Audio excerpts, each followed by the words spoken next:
I remember my son, the look in his eyes, making up all these words to keep him saying goodbye. No matter how hard I try to keep my countenance right, when I think of it all, I sometimes break down and cry. God, how come, why do you let my enemies lie? To take the things that are mine and take them out of my life. My feelings feel like they're dying. I swear I'm trying to stay kind. I swear I'm trying to stay patient. The Lord say vengeance is mine, so no revenge on my mind. Got my mind off rewind, I got my mind off the time, I got my mind back in line.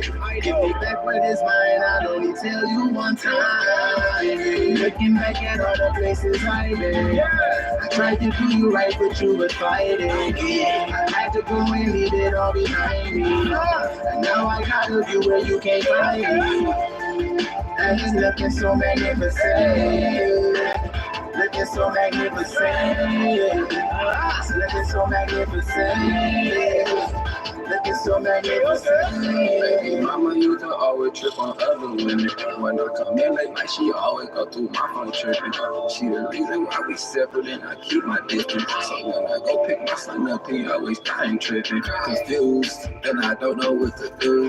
But I got a bigger bag, got a bigger view. You just got a bigger ass, smaller stomach too. Keep this under bag, flexing with her crew. But I know one thing, I won't stay focused and get this money. Yeah, I know one thing, they can't stop Pat Jones from seeing honeys.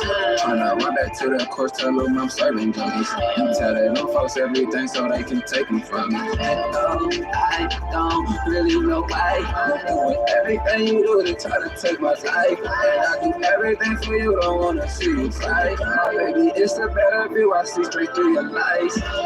Looking back at all the places I've been, I tried to do you right, but you were fighting. I had to go and leave it all behind me, and now I got a view where you can't find me. And it's looking so magnificent. Looking so magnificent. Looking so magnificent. Looking so magnificent.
Peace to you, brother Mom. Welcome to the live stream this morning. I know we're early, but I've had something you wanted us to know. We're gonna get started here in a minute.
Listening to Keiko, smoking on the Deco, fake friends at the table, but they be being snakes, so I gotta get my mind clear. Too many words into my ears, changing up the atmosphere, headed to the stratosphere. Got me feeling like Joe, sitting on the ground in a red road. Everybody get advice, but they don't know. When you really need them, they are no sure. Listening to peers, it's a no-no. So I listen to the seers of the Bible. They taught me how to make it out of Cairo. I can beat them in the attraction of the sideshow. You ain't saying nothing that I don't. Oh, daddy, no. You ain't showing nothing that I ain't. Oh, Show skill in the building. Midday rendezvous. You know what's up? That I ain't already know. Listen like a mango, taking this shit over like a Django. I'ma do me no tango. Rolling with me those angels. Standing on the ground while I lay high. You can get it on when it's like bye. Struggles all the girls like I take that. And I can see this all through my eye. Who do you think you are? Trying to tell me how to live my life. Who do you think you are? Trying to tell me how to handle my strife. If you ain't walked a mile in my shoes, don't know what it's like. But you ain't making moves like I move. I'm moving the life. Who do you think you are? Trying to tell me how to live my life. Who do you think you are? Trying to tell me how to handle my strife. If you ain't walked a mile in my shoes, don't know what it's like. But you ain't making moves like I move. I'm moving the light. I to the people, but I only see me and other people. That's the way you sleep without the ego. Are you weighing on your options or the kilos? Trying to help your brother, but won't help yourself. Instead of looking at yourself, you look at someone else. Nah, you are not my judge. I told them put up a stone, but they won't budge. So I stand tall like a size 10. Thanks to my left and my right hand. We don't need to move on, Babylon. Coming like a thief with a napkin. Had to like a sign for the blueprint. Had to put my foot in the shit print. Follow from my leaders to the northern media. Walking on the water like Jesus indeed. Nope, bro.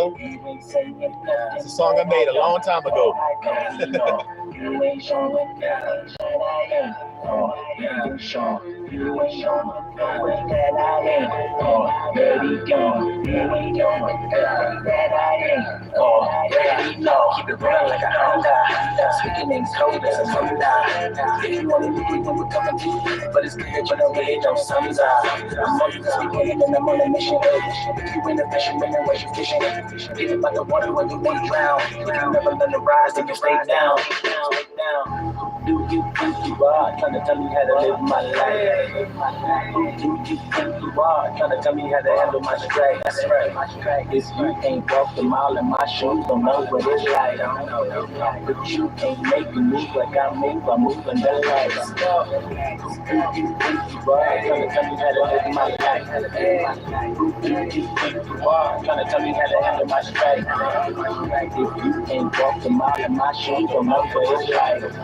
But you ain't making moves like I move. I'm moving the light.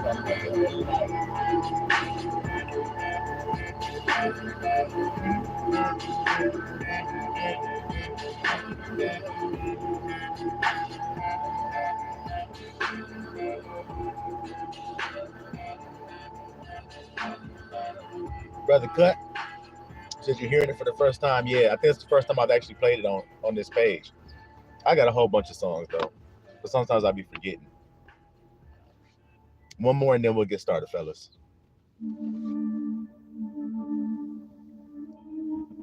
This is a song I wrote when I came out to 40. The first song I wrote when I came out of the 40-day fast.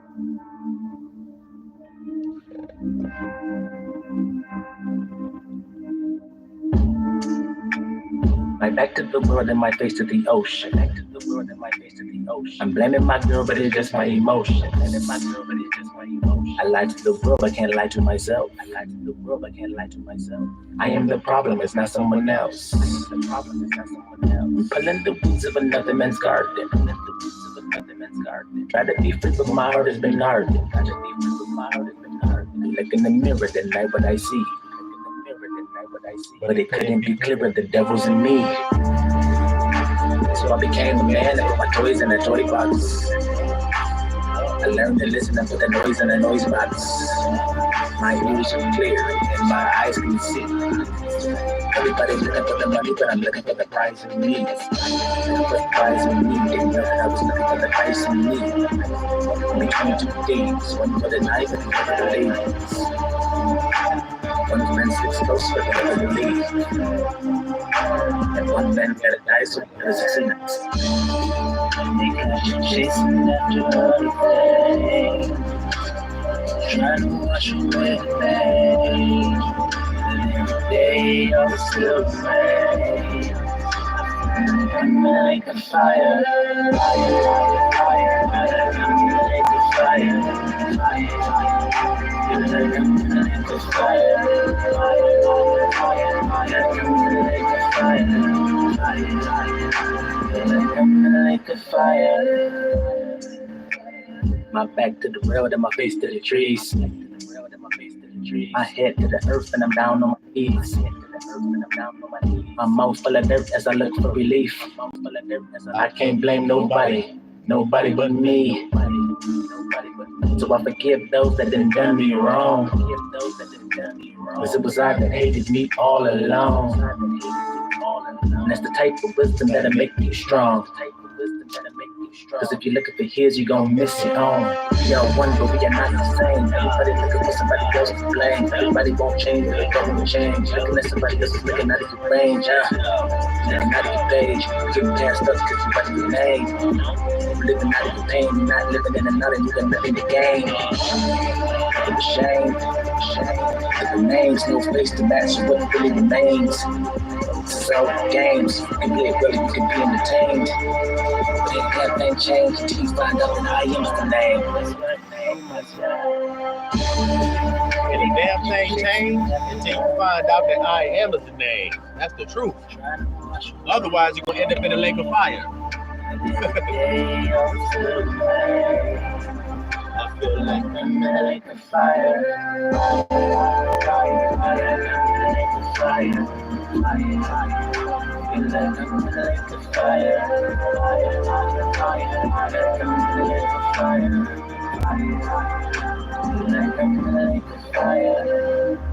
Everybody wanna blame everybody else for their problem. Chuck Peak in the building. Did you ever stop to think that maybe all along it was just you? That you were your own worst enemy. I feel like I'm like a fire.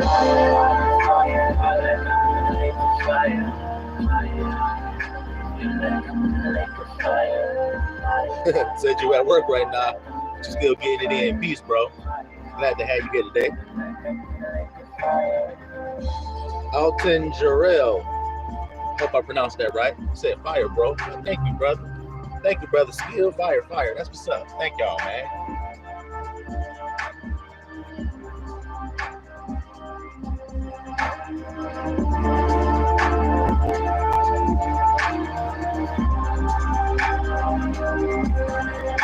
All right, little flockulators. We're going to go ahead and get started. All right. Romans chapter 10 is where we're going to be reading from first. Romans chapter 10, little flock.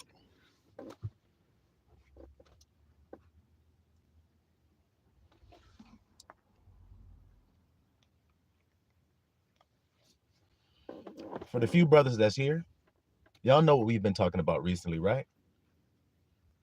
About the beloved one of Yahusha and how that was a mystery and how nobody knew what Yahusha was going to do with this specific branch of his. Even Peter asked, like, what's up with bro right there? That one that's always up in your bosom and everything. What's up with him? What's going to happen with him? And then we found out what Yahusha said when he said, if he tarried till I come, what difference do that make to you? And then it was like, ooh, ooh, that disciple ain't gonna die. Y'all hear that, little flock? And then we further discovered that this same disciple, whom they tried to kill, by the way, couldn't be killed. And so they exiled him to an island called Patmos, where he wrote the book of Revelation. Y'all see? And then he was told that he was going to prophesy again. So if he got to prophesy again, and he was told that in the last book of the Bible, then that means that when he comes to prophesy again, it's going to be at the last day. It's going to be at the very end. Y'all see that, little flock? Because he represents the beginning of a new creation. He represents the beginning of a new era, a new world, and a new age. You see? Because they asked Yahusha, when's going to be the end of the age, man, and the one that follows it? And then they got their answer. You see, little flock?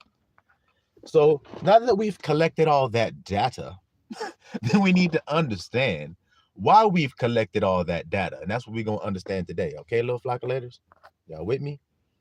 So Romans chapter 10. Start at verse 1. Brethren, my heart's desire and prayer to God for Israel is that they might be saved. For I bear them record that they have a zeal of God, but not according to knowledge. Stop, little flock. So what's being said here?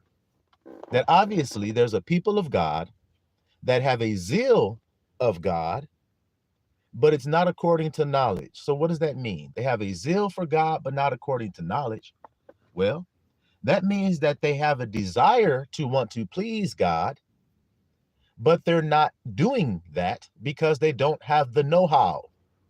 Y'all hear me, little flockulators? They don't know what they're doing. And because they don't know what they're doing, they end up not pleasing God while thinking that they are. Do you know how dangerous a state of being that is to be in? To be doing something that you think is good for you, but it's actually destroying you. Do you know how dangerous that is to be in that state of ignorance? You're doing something to yourself every single day, and it's not like you don't know. It's, for instance, if you take a person that's, let's say they're smoking every day or whatever, and then there's a person that comes that says, hey man, don't you know that's unhealthy to smoke cigarettes every day? Don't you know you're killing yourself? Well, right there on the pack, it says a nigga might get cancer if he keeps smoking these damn things. So the person knowingly does it anyway. Do you see what I mean? They know what they're doing. But imagine a nigga who thinks smoking cigarettes is actually going to benefit his health. He really believes it. Every cigarette I smoke, I become healthier, more youthful, and more beautiful. Imagine if that was his mind state. So then he just keep on smoking, and trying to get him to stop would be a very difficult thing to do, wouldn't it be? Yeah, it would. If he thought it was good that's what he was doing, then it would be hard to get him to believe it ain't good and that he need to stop. Well, that's the way it is with Israel and the people that say they follow God today. There's billions of people that say they follow God. Yes, I love him. I'll do anything he commandeth me to do. They're going all of this long ass speeches about what they'll do for God. But meanwhile, they're actually doing everything God hates. Y'all see how dangerous that is? Y'all see how dangerous that is, little flockulators? All right. So now we're going to discuss the true way. And when you see the true way, it may sound strange to you. Well, that's normal if you've been living in the old way. So we're about to get into it now. So he said they have a zeal of God, but not according to knowledge. For they being ignorant of God's righteousness, stop once again. So they're not pleasing God because they're ignorant. Didn't I say that, little flock? They're actually ignorant of what? Of God's righteousness. Stop, little flock. Did y'all hear that? Y'all hear that this bright and early morning? There's a lot of people that have a zeal for God, holding their Bible all up to their chest with a crucifix in the other hand. They have a vial of olive oil from the Mount of Olives in their jacket pocket and everything. What else this nigga got? This nigga got a damn a censer with holy smoke coming out, waving it in front of him and everything. He's got a hat on his head and a big robe and a scepter all in his hand and everything. Do you see all of the things that men go through to try to look like they're pleasing God? When all that stuff is what his son said his father hates. Y'all see how silly that is? Nigga got on a robe and everything. Right there in the Bible, it'd be like, beware them niggas that be embroadening the borders of their robes and everything. Oh, well, look at the Pope and all of his cohorts and everything. They must be righteous with God. They're wearing robes that are broad, got all kind of insignias all on it and symbols and hats. And y'all understand what I'm saying? And that whore then got everybody sick with that way of being. Now, what am I saying? That whore, the one that's all got the robes and the hats and the insignias and the smoke and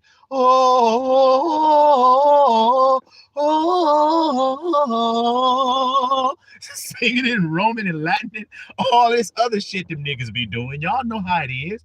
They do all that shit to be seen of men, but yet they say this is righteousness. Why he got his censer dipping a cracker in the dip of holy water, putting it upon his finger and his tongue, and everything as he sits in holy mass in this position here, and says, Hail Mary, as he has a rosary aroundeth his necketh, and all this other nonsense. Y'all hear me? That's what the world is sick with. That's what the whore got the world sick with doing. Outward praise to God that God ain't interested in. My father isn't. Now, all you have to decide is if y'all have the same daddy I have. If you do, then your daddy ain't interested in that shit neither. I'm here to remind you of that so you don't get sick and drunk with none of that shit. You see it everywhere. Matter of fact, in our last message, we had it being brought up in the chat of our last message. This is what you got to do. You got to do like this and do like this and do like this. That's zeal after God, but it ain't after knowledge. Because if you had knowledge of the righteousness of God, it ain't about what you do. It's about what God do. Did you never stop to think about that? That maybe life is about what God is able to do instead of what you able to do. Because without the Father, you ain't actually able to do a damn thing. Did you know that? You see how he is on this side? Do you see the way I'm talking? Do you see how I'm neither over righteous nor over wicked in the way that I talk? I'm right there in the middle. That's righteousness. But see how the world will never tell you that. Wait, grandson, you saying that when you say some words that we consider to be filthy, but you're telling the truth, you're saying that that's righteous to talk like that? That's what I'm telling you. But what does the world tell you? I told you, you have to talketh like this, and you have to say the words in Latin and veritas and all this other nonsense. You don't have to do any of that. That doesn't mean anything to God. Outward appearance is what men pay attention to. Y'all see that? And because men pay attention to outward appearance, then what do you think they're paying attention to? Maybe they're paying attention to what a nigga wearing. Maybe they're paying attention to how a nigga sounds. But see, if you knew God's righteousness, like the Bible just said there, then you would know that God doesn't judge by how a thing looks, nor does he judge by the hearing of his ears. You might be surprised to hear that. Did you guys know that? Most people just skedaddle because they don't believe that's true, even though the Bible says that's the way he judges. And he keeps telling man that. Matter of fact, when God chose David, what was the discrepancy that Samuel had at first? Before we continue, see if anybody can answer that for the little flock. When God sent Samuel to anoint a king of Israel, Samuel chose the wrong man. And then why did he choose the wrong man, little flock? He was a prophet of God. How come he chose the wrong man? Let you guys answer it.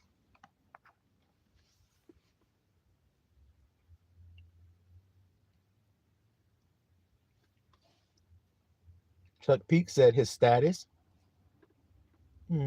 Okay. That's right, Brother Vaughn. That's right. That's right, Chuck.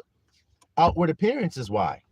So do you guys see how simple this is, what the grandson's actually telling you the world is sick with?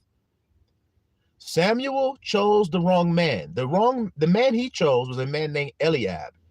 Most of y'all don't even know a nigga named Eliab is in the Bible. And the reason why is because Eliab wasn't the chosen one. But Samuel thought that he was. Isn't that interesting? I'd say it is.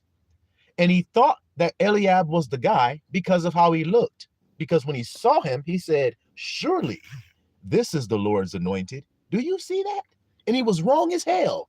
So then if the prophet was wrong, what do you think about the average Israelite?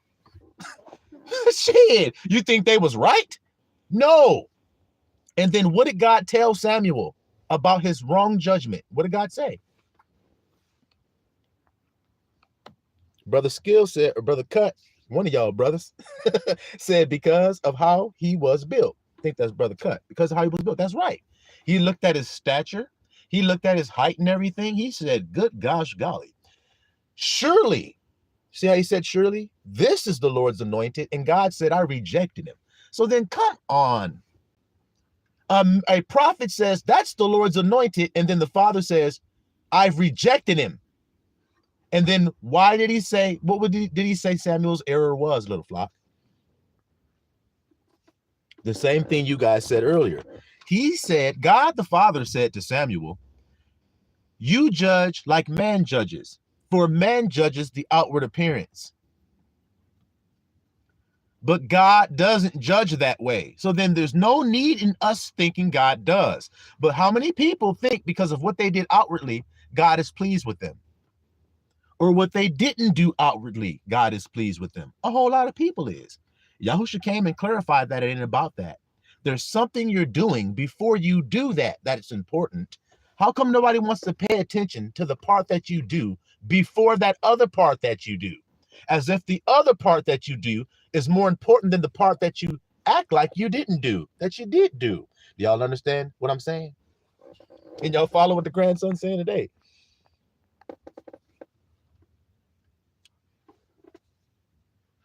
So brother said, man judges wrong. God judges the heart. That's exactly what's written in the scripture that God told Samuel. So then if God told Samuel that, then he had to correct their judgment, right? God had to correct man's false judgment because he was wrong in how he was judging. God had to correct it. Now, while we're on this subject of Samuel and Eliab and him picking Eliab and him being wrong, wasn't there already a king that had been anointed over Israel by the name of Saul? And why was Saul picked? What does it say in the Bible about why Saul was actually picked by the people? Saul means asked for. So Saul was asked for by the people. They asked for him. Why? What does the scripture say it was about him that they liked? Was it his character that they enjoyed? Was it his inner workings or his heart that they thought made him a good candidate?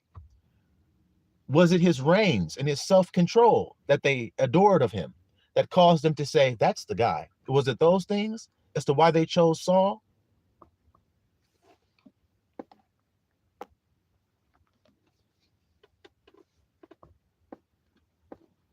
Okay, Brother Chuck. He says, as a man thinks, so is he, not as he appears. So then what he thinks is the thing I was describing is happening first, that men deny happens. They only think what happens is appearing. But you can't appear if you don't think. Because as Brother Chuck broke down for us, as you think, you are. So you got to think first, then you appear. See how that's working, little flockulators? But men don't think the thinking is what's important. Oh my goodness gracious.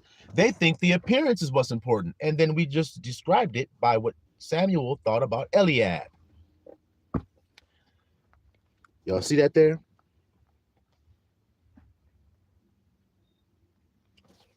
Brother Cut said his status and appearance is why they wanted Saul to be the king. That's what it says. He was head and shoulders above the rest. He was taller and strong, and he was a valiant warrior. So they said, yep, that's the guy. Look how simple men are. They think they're picking the right guy. Did they? No, they didn't. So then God intervened by grace, and he picked a man. And Samuel didn't even know that man existed when he went to Jesse's house, did he? Come on, guys. There's a reason that is all there. You see it? So we see, like Brother Cut said, that a man's status makes us hoist him up. Now, do men still do that today? And then y'all say what the grandson is saying is true, or if you say he's lying. Do men still judge that way today? In other words, if a man comes into your vicinity and he's high status, do you change how you feel in that moment? It's like a celebrity. Celebrity walks in, look at a person, they're having a badass day at work. Oh, woe is me. Nobody knows how bad my life is. And then all of a sudden a celebrity walks in, hey, all right. How you doing, man? Yeah, I saw you on TV yesterday. Wow. Can I get your autograph? Why are you acting like that? Could it be because of this man's status? Are you judging him to be of value because of outward appearance? Oh my goodness. Some men still do it then. So you know I ain't lying. Men still have this same problem of doing this same damn thing. Now, if you judge that way, then aren't you picking the wrong guy like Samuel did? In other words, aren't you picking the wrong shepherd if you judge that way? Aren't you picking the wrong leader if you pick that way? Aren't you picking the wrong king if you pick on outward appearance? Aren't you? Okay, there's an old saying. I believe it was by a man by the name of Mark Twain, I believe.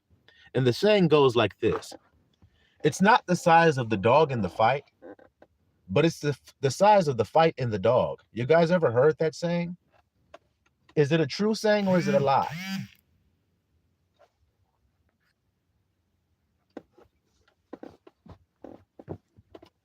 Is that a true statement or is it a lie? That you can have a big ass dog that's a cur and a coward and will tuck tail when troubles come. And then you can have a dog that may not have that much size, but he's feisty as hell, he's brave and courageous and will run straight to the problem and will attack it with all his might. Isn't this true, what I'm saying? Trooperoni. Trooperoni. That's right. So it's not the size of the, so then guess what that means? If you're looking at a dog that you're going to put into a dog fight and you pick the big ass strong, well, let's put it like this. You're betting. You're putting some money on a dog. Now you see a big, strong, strapping ass dog and everything. You didn't notice his tail between his legs. You didn't notice that little pee coming down his leg and everything. You didn't notice that. You just looked at his muscles and his size and head and everything. You're like, that guy right there, 5,000 on him. His name's Killer. Hell yeah. I'm picking Killer. And you put your savings on that nigga. And then he comes face to face with another dog that's not quite as big, not as powerful looking, but he's calm as hell. His tail is straight as a fucking arrow. His ears are cocked up and every damn thing. He's all bristled and he's just standing there confidently. And you thought that little pipsqueak, what's his name? Scooter? Scooter, you ain't got shit on Killer. Killer gonna thrash Scooter. And then when they released them niggas off them leashes, Killer went, and Scooter went, he told Killer's ass up. And you're sitting there going, but,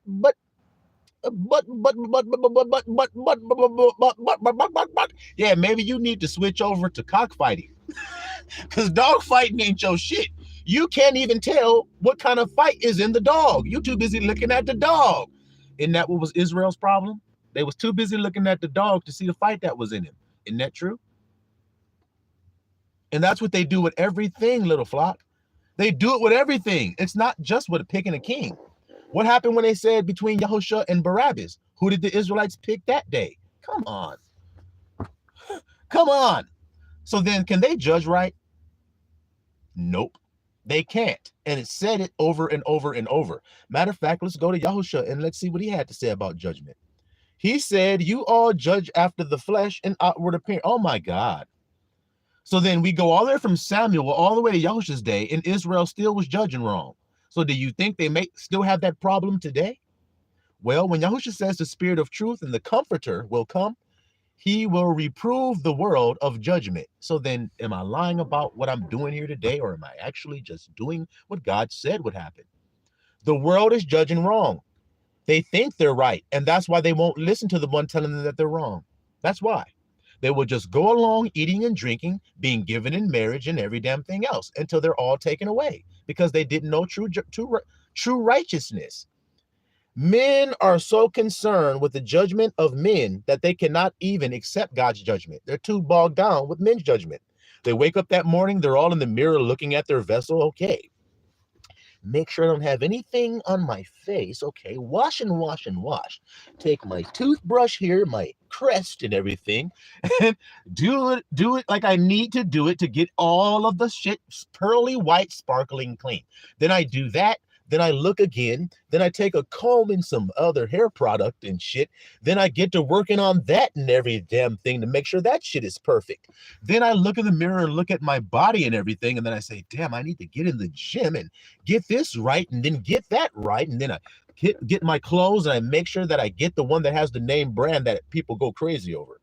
So that I don't grab a regular belt that works. I just grab the Ferragamo because it says Ferragamo on it. So I grab that belt, put that shit on. I grab some Gucci loafers because they say Gucci. That's the only fucking reason that I got them. They're ugly as fuck, but they say Gucci. So I put those on as well. I put on a dumbass jacket that says Balmain on it. I don't even know what the hell Balmain is, but people seem to like it. So I'm wearing it. That's all men are doing, aren't they? And they got sick with it at an early age because that's what the mother of this world taught them. Or as God called her, a great whore. Yep, that's the matrix you were born into. The matrix is a womb. You were born into a great whore. You see that? And she taught you her ways. Her ways are look good before people, even if you don't actually look good. Paint it up like you do. Why do you think she wears makeup? Probably because she's got bags all up under her shit. That's probably why she's wearing that. Why is she wearing the fake eyelashes? Probably because she ain't got no lashes. Why is she wearing the fake weave? Probably because she ain't got no hair worth a damn. And the list goes on. And y'all know that what I'm saying is true. Y'all know that what I'm saying is true. Brother Chuck said David and Goliath is a perfect example.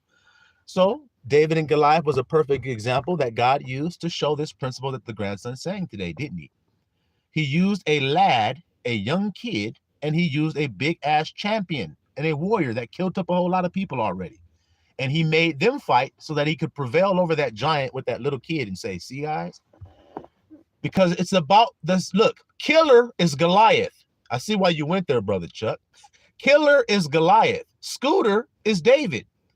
And I told you what happened when they let the chains loose.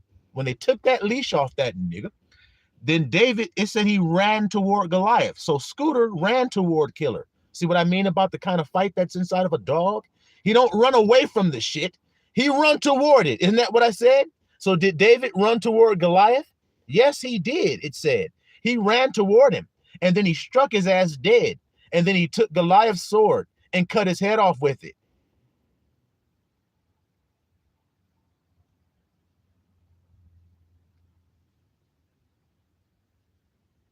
And Samuel said, surely Eliab is the Lord's anointed. David was like, pow! They was like, David has killed his tens of thousands. Yippee skippy! But I thought Eliab was surely, you said. You got to get your high-pitched voice. You said, surely the Lord's anointed. That's what you said, Samuel. Well, how come David did all the grunt work and the dirty work? How come Scooter had to go out there and fight? Y'all follow what I'm saying, Lil Flop? I know y'all do. Okay? Now watch this, Lil Flop. So then, so it is today. That's the point.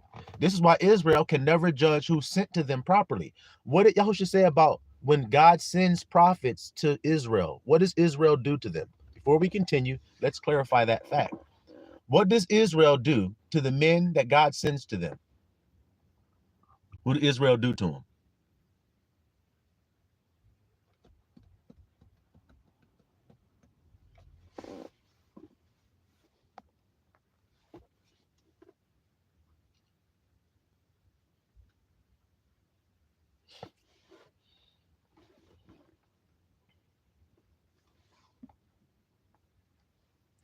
Brother Chuck said they reject. Yep, that's one thing they do. So hold on here. Before we even continue, well, let's get what Brother Vaughn said. He said murmur. There we go.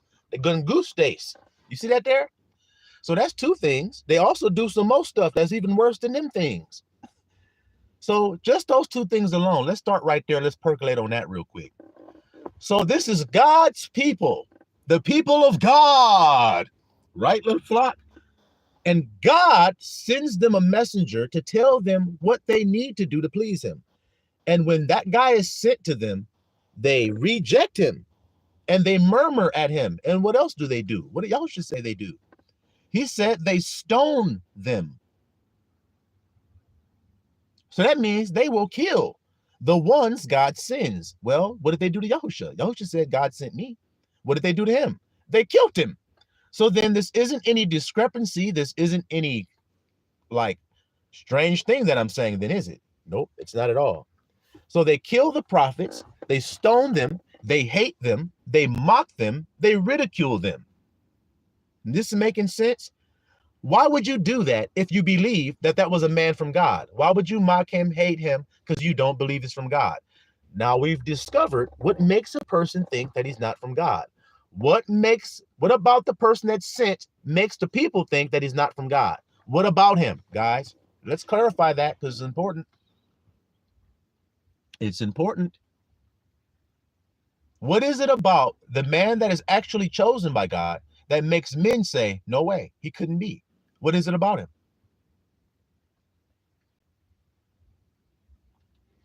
It's two things specifically. It's the way men judge. So it's two things specifically. What is it about the real guy that makes Israel say, no, that's not the real guy? Brother Vaughn said he doesn't look to be seen of men. That's one reason. So how he looks actually does not look to man like he's sent from God, because men think a man sent from God look a certain way. Obviously. Y'all see that? Brother Cut said he doesn't match their expectations and their view based on outward appearance. So they have an expectation already in their mind. You see it? And when you don't appear like that, when you come, then they reject you. They say you're actually a devil. You're actually Beelzebub. You see it? That's what they say. Brother Chuck said outer appearance and the way he speaks. That's the other half. That's right, brother. Because it's two things, like I said. The way he looks and the way he speaks. That's what makes people reject the true servant of God. See it? Now, look at me and look at how I sound. Oh, my gosh. And see, most servants would be too afraid to look and sound like I do. Because men, I know what's in a man. Guys, just like Yahushua said, I know what's in man. I know that when I look all crispy and everything, and I'm dressed all nice and nice ass body and shit all chiseled and hair all perfectly lined up and everything's done and everything, I know how people responded to me. I know. And then when I gave all that up and took no thought for that, then I saw how people changed. I'll give you guys an example. I told this story before. I'll tell you guys again. I was testing myself one day because I was all looking all good, like I said. I was looking all good. I'm in my prime. I'm 33 years old at the time. I'm in my prime. I'm healthy. I'm beautiful. My diet's all perfect. My workout plan is all perfect. I'm sticking to it. I'm being extremely disciplined. I haven't busted any nuts. I'm being celibate and every damn thing. So I'm glowing and everything. And I went before a very beautiful woman and I told her, I'm like, dang, I'm interested in you. You beautiful, girl. And she's like, dang, you beautiful too. I'm interested in you too. But come to find out, she had a guy. She had a man already. So when I found that out, I said, oops, can't mess with you, girl. Sorry. And she tried to hit me up anyway and tried to see me and hang out with me anyway. But I blew her off because I'm like, I don't get involved with women that got men. Don't do that. See, it's not my ways. That's the worldly ways. I used to be like that. I used to didn't give a damn, but I've been transformed by the renewing of my mind. See, so I'm like, dang, she's beautiful and everything, but ain't the one for me. She already got a guy. So I go on with my life. Well, as I got further and further into this truth, I gave up and become more pilgrim-like. So the lineup got a little bit, don't care anymore. My beard grew all out however it grows. My hair just kind of grew how it grew. I didn't focus on making it all beautiful and perfect. I didn't focus on my diet and sticking to it perfectly. I didn't focus on semen retention anymore. I had given that stuff up because it's all carnal and all fleshly, you see?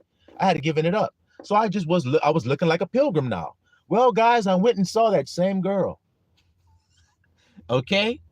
And when she saw me, she just kind of looked and everything. And I'm like, dang, what's up? You remember me? She's like, yeah, I remember you. I'm like, so what's going on? You know, you still in that relationship and everything? She's like, oh, no, that relationship's over with. I'm like, oh, okay. So am I going to see you? She's like, oh, I don't know.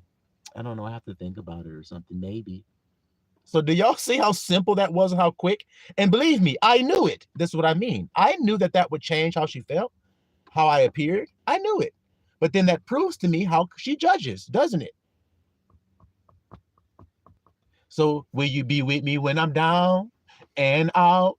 Will you still have love for me, girl? Will you love me on the bus? She was like, hell no, I won't. And most girls won't. She, hell no, I ain't gonna love you if you're down and out. I'll love you when you're up and on. I'll love you then. You hear me, little flock of ladies? So that's just the truth. People judge outward appearance. Y'all see that, little flock? All right. So now back to the scripts, y'all. Back to the scripts, because we haven't gotten very far yet. Romans chapter 10. All right, little flock. Romans chapter chapter 10, verse 3. For they being ignorant of God's righteousness and going about to establish their own righteousness, have not submitted themselves into the righteousness of God. Stop. Do y'all hear that, little flock? So then the people of God have missed the mark. Why? Because they were ignorant of God's righteousness, which we established earlier. So then because they were ignorant of the truth, what did they do? They went about to establish their own righteousness. Is that not what it says, little flock? Now, what happens when you go about to establish your own righteousness? Do you succeed or do you fail?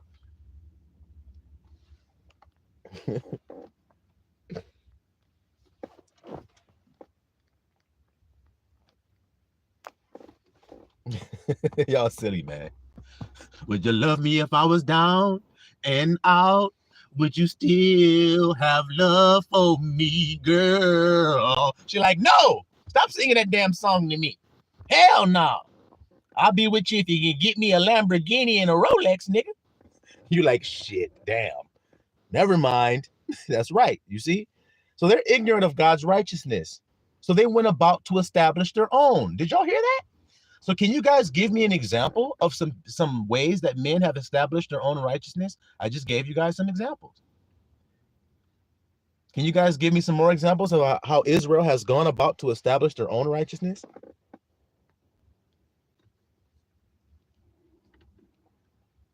Do do do do do do do do do do do. How do men establish their own righteousness? I told you guys, I was describing it earlier. Put this on your head. Wear this robe. Put this incense and do like this with it. Sing this song like this. Oh, all righty then. Now God is pleased. See? What else? I told you. What you eat. What you do with your physical body. Well, that ain't got nothing to do with God's righteousness, because God's righteousness has to do with what goes on inside of it. Correct? Correct? That's right, Brother Chuck. Meats, not eating certain meats. Like the scripture says, they command to abstain from meats. Now, were we told to beware of them type of niggas? Or were we told to accept them kind of niggas? I'll let you guys tell me. So people that command you to abstain from certain meats, should you beware of that nigga? Or should you say, he's a righteous man? What would you say? Brother Cut said, going to the mikvah to clean and baptize your body after doing dirty stuff. That's right. That's what they say. That's the law. They be like, uh-oh, you had an emission of semen? Well, then you know you have to do the purification rites. You have to wash in water and be unclean until the sun goeth down and all of these things, right? And when people say that, they get this stuff from Moses. But I already told y'all. Well, Yahusha said it. I'm just reaffirming what he said and reminding you when he said Moses didn't give you no bread from heaven. So then what you doing what Moses said for? What y'all doing what Moses said? I told y'all, I'll be on their ass. Because I see niggas talk about what Moses said every damn day just about. Yes, the Bible, the law says, the commandments say, the commandments, yeah, you're about to explode. You're about to explode. Because you don't know nothing you talking about. There's a veil covering your eyes when you read Moses. Am I quoting the scripture or am I just coming up with that? There's a veil over your heart when you read Moses, and that veil remains to this day because the veil can only be removed by Christ. And when you get to Christ, he gonna tell you how to fulfill what Moses said. But don't nobody want to say what he said fulfills it. I'm gonna say it because I'm not offended by it. I told y'all that last night in my message. I'm not offended by what it takes. Not one little tiny little bit. I ain't stupid. I ain't no fool. I don't care how I look. I judge righteous judgment. The Bible told you I would, and I proved it to you guys. What does it say about the man whose name is the branch? He shall not judge by the seeing of his eyes, nor by the hearing of his ears, but with righteousness shall he judge. So then there's somebody in the end days who knows righteousness, and he's going to reprove the world because they're unrighteous. They think they are. They think they're righteous. I didn't eat pork. Told you guys this. I'm always talking about it. I didn't eat pork. I'm righteous. I went to, what brother called it? I went to mikvah. So then I'm clean now. Yeah. And you're all dirty as hell in the inside of your heart. But you think you're clean on the outside. Didn't Yahushua say that? Y'all clean the outside, but the inside's still filthy. So then going to mikvah and washing the outside of your body, does it benefit you to do that? No. But men keep thinking that it do. So they tell you to do it. That shit is bullshit as we're reading here. It's not after knowledge. That's not righteousness. Righteousness does not have anything to do with outside your body. It has everything to do with what's going on inside of it. Do I need to tell you what Yahushua said about adultery for you guys to understand this? All right, then. All right. Continuing. Watch what I said about Moses. He didn't give you no bread from heaven. Watch what the scripture says here as we continue. Verse 3, for they being ignorant of God's righteousness and going about to establish their own righteousness, have not submitted themselves unto the righteousness of God. So then Israel have not submitted themselves unto what they're actually supposed to do because they have gone about to come up with their own shit they think they need to do. Isn't that right? Isn't that right? And isn't that wrong? Y'all hear me? Ain't that right what I said? But ain't that wrong that they doing that? Establishing their own righteousness? And you guys gave me some examples. And there's plenty more that can be given about what a man says righteousness is. A man will say, do not eat meats. It's also written in that same place. He will also tell you to abstain from marrying, to forbid you to marry. That's righteousness. Now, do you see that happening today? I'll ask you guys. You all are men. Have you been enticed with that thought? Oh man, hell no, you can't be with any woman. You can't marry. It's too wicked of a time. None of these bitches are worthy and can be married. They're not marriage material. So then forbid that shit. Don't marry these women. Do you see men pushing that right now on the earth? I'm just asking. And if you guys say yes, then I'm going to keep my whack-a-mole hammer and keep whacking with it. Do you see any men saying that to you guys? One True Sky in the building. What's up, girl? Peace to you today. Glad to see you here. And shalom to you, by the way. So do you guys see that going on in the earth today? Cut them off. Go your own way. Don't marry these women. Don't do it. Is that being preached at all? That's my question. Peace, peace, sis. So Brother Cut said yes. Brother Vaughn said yeah. So out of the mouth of 2 or 3 witnesses, let a thing be established. So then that thing is established because I'm the third witness. So then is the grandson lying or am I just telling y'all the truth? Now, why are they telling men not to marry women? To be sinful or to actually be righteous? What do they say? That's my next question. If you don't marry these women and if you don't eat this certain food, then you're going to be what?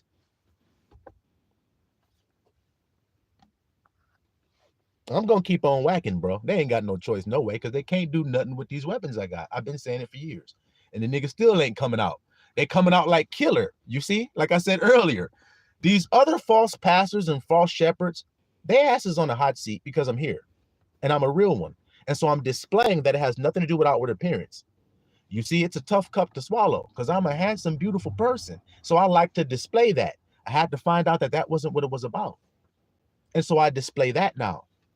That don't mean that I won't go get a haircut sometime. That don't mean that I don't keep my body together or that I'm not conscientious about my health, that doesn't mean that I just totally don't think about it. But it also means that I realize that that's not what's important. Because what did Abba say how his wife should be? Not about the braiding of the hair, like I have had in my life, beautiful braids, locks, and every damn thing. Well, it's not about the braiding of the hair, grandson. It's not about the outward appearance or the costly apparel or the jewels you wear. That's all the world. And those things of the world are not of me. So I had to learn to be more like my father and give those things up, you see? And when I gave that up, I found out a lot of that attention also went away. And that's what men don't want to give up. Clout, attention. Wait a second. If I don't focus on how I physically look, then won't no woman want to be with me? Well, brother, actually what you're doing is you're filtering out all the women who will only be with you because of how you look. But you don't want a woman that's with you for that kind of shit. You want a woman that's with you for some substantive reason. Y'all like that word? Substantive reason. With some substance. Y'all hear me? That's the kind of woman you want. The one that's not about the outward, but about the hidden man of the heart. That's what God said is priceless in his sight. Of a high price, he said. You see what I'm saying? A quiet, meek spirit. Brother Vaughn said outwardly clean, righteous and acceptable to God. See, you guys already know what's up. So then if y'all know that that's being preached to the world, then you think God's going to send somebody to counter that falseness? He has sent righteousness to counter the false righteousness. Who did he say he would send? The branch of righteousness. You see? The branch literally means, I don't know, most cultures don't understand why God uses a branch in the last days. Well, but the Bible says when he sends the messenger of the covenant, he will be like a purifier and refiner's fire and soap. That's what he said. And he will clean. So that means that a branch symbolizes purification and cleanliness. So to our minds as Israelites, what we know about a branch is that's what you use when you reprimand a child. I don't know about the rest of the world. Like I said, I can't speak for them. I can only speak for my people. And as a child, your grandma would say, oh, you want to play? You want to play? Well, then go out there and go get me a switch off that tree. See, we understand what that word means. We be like, go get a switch off the tree. Oh, shit. And she'd be like, don't get no dry one. Get a good moist green one. Do y'all understand what that means? That means go out there to the tree and get a branch called a switch. And when you break that branch off, she's going to whoop you with it. She don't want no dry one that's going to break when she hits you. She want a nice, healthy green one that's going to be like a whip when it pop you, because she's going to purify your nonsense out of you. So she uses a branch to do it. Do y'all understand that there? So that's why God sends the branch at the end time. And that's why the branch has the personality that he has, where he'd be like, say something. Say something. You think you know something? Then challenge me and see, because I'm about to whack-a-mole you. See how that attitude comes with the man whose name is the branch? Because of what he is. He's purifying his people's nonsense. And I'm doing it right now. I'm asking you guys right now, is the nonsense there? And you all are confirming that, yeah, I see it. I see the nonsense, man. That's White Run True Sky. See, y'all know. My people know. Branch is clean. That's what they do. The branch means a cleaner, a purifier, somebody you whoop people with. God going to whoop his people, then he's going to whoop them with the branch. Just like our people do, because we're like our father. Y'all see what I mean there? All right, then. So now let's continue. Let's continue. So they being ignorant of God's righteousness, for anybody who may want to know, we're in Romans chapter 10, verse 3. For they being ignorant of God's righteousness, going about to establish their own, have not submitted themselves to the righteousness of God. So if you're a child and you didn't submit to the righteousness of your father, then he took a branch and whooped you. And then your ass did submit. That's what's happening right now. Because I'm not going to stop whipping ass until they're all submitted down. The earth going to be a footstool by the end of this damn thing. Y'all understand what I'm saying to you? It's going to be a footstool made ready for some feet. And whose feet do you think it's going to be made ready for? So when God said he would send the messenger of the covenant come as a purifier to prepare the way for some feet. You see what I'm saying to you, little flockulators? Do you see? Now let's continue. For Christ is the end of the law for righteousness to everyone that believes. So now, Christ, once you get to Christ, what did I say about the veil that you wear when you read Moses? The Bible says you have a veil over your heart when you read Moses. That veil is done away in Christ. So the only way you can actually interpret what Moses was saying is to have the veil done away. The veil is a partition that separates the carnal mind and the spiritual mind. Do you realize that Yahusha tore the veil, separating the enmity and the partition between the two men? Can y'all understand the language that the Bible be talking?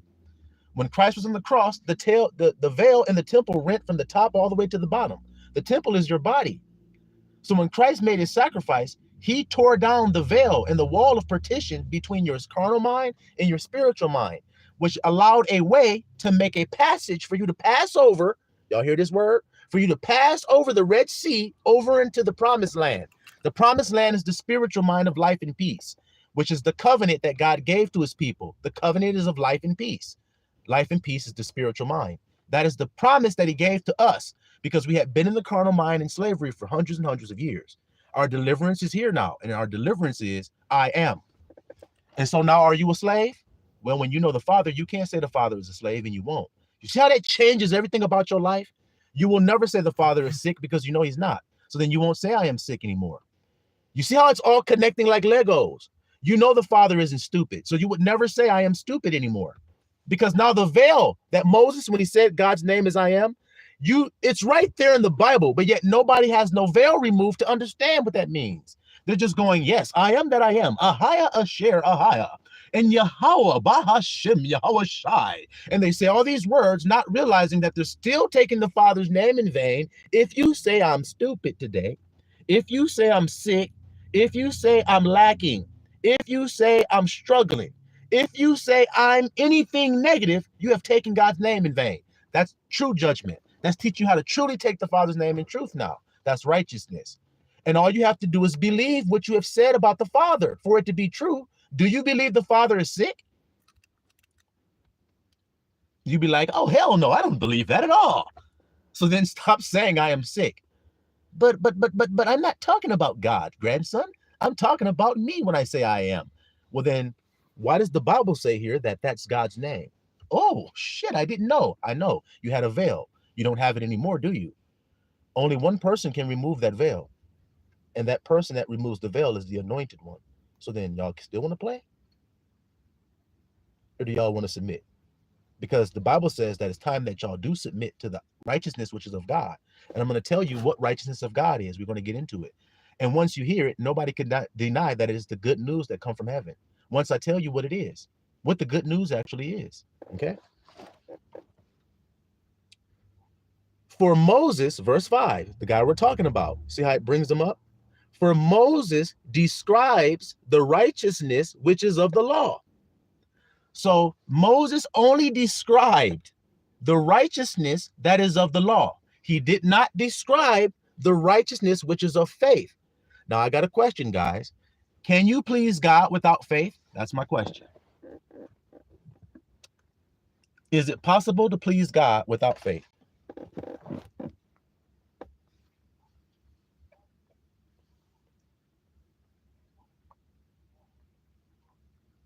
What True Sky said, that's kind of deep. A switch or a broom. That's right.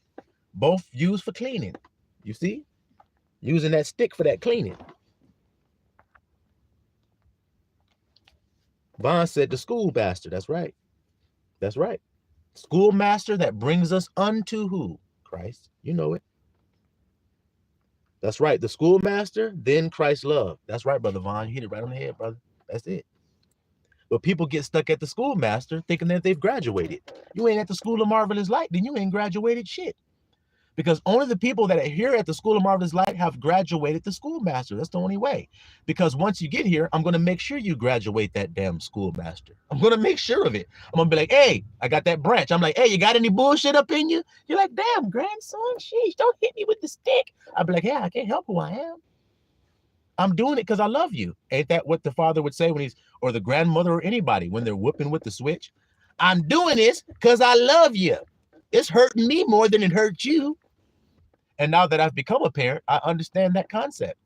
You reprimand your child because you want them to stay on the straight and narrow path. When they deviate, that's when you check them. Hey, what you doing? Don't do that. That's wrong.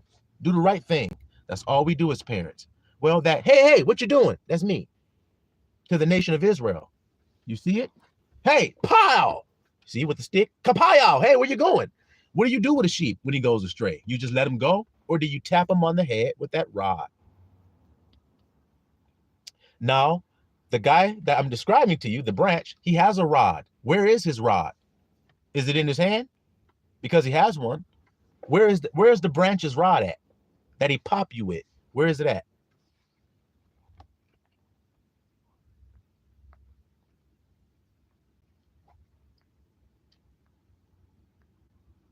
Brother Chuck said, I had a brother tell me that I am is a title, not a state of being. I'm sorry, y'all. I don't mean to get all funny and everything, but did y'all hear that? Brother Chuck said a dude told him, I am is a title, not a state of being. It's not a state of being, but yet when you tell me the state that you're being, you say I am it. See what I mean? I'm going to establish my own righteousness. We know good and damn well your ass going to establish your own righteousness, talking like that. Brother Cut said, you are not your own. That's right. That's right.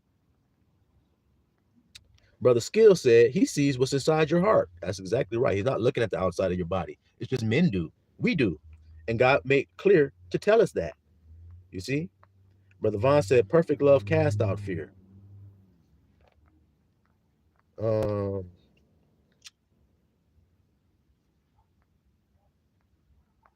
My bad, my shit was tripping, y'all. Okay.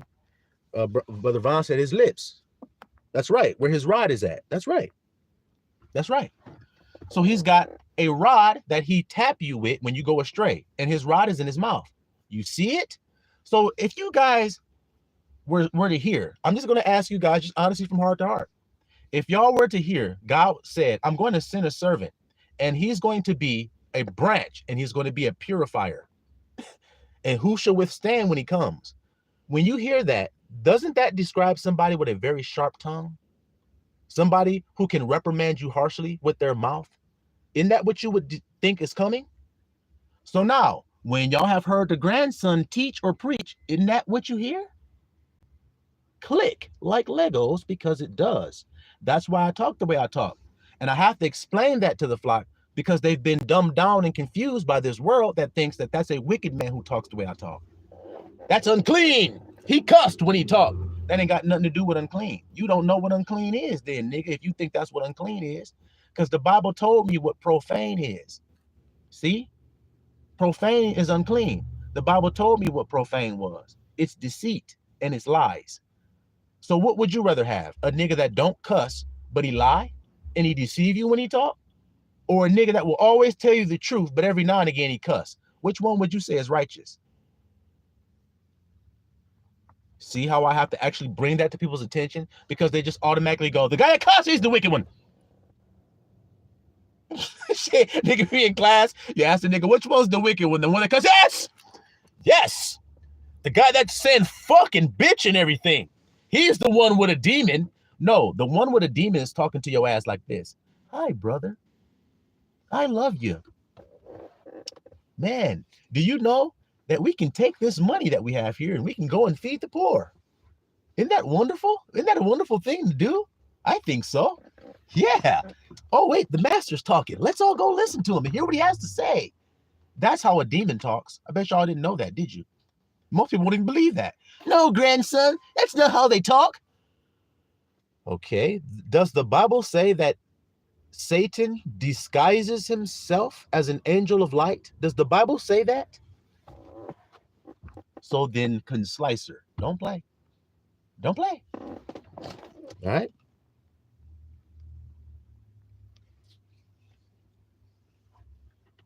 That's right, Brother Cut. You get it. You get it, because you have eyes to see and ears to hear. See, you've been converted, and now you're able to hear that stuff and say, "That's the truth, man. I know it's the truth." You see it? So now let's continue. Watch this. Watch how this is going to go, and then watch how it connects with what the grandson be telling y'all about how you should think and feel and talk. Watch. For Moses described the righteousness which is of the law, that the man which doeth those things shall live by them. So if a man thinks that righteousness is by doing the works of the law, then let him go ahead on and do that. Okay? But, watch this here. But the righteousness which is of faith So are there two different kinds of righteousness? Before we continue, let's establish that. Are there two different types of righteousness?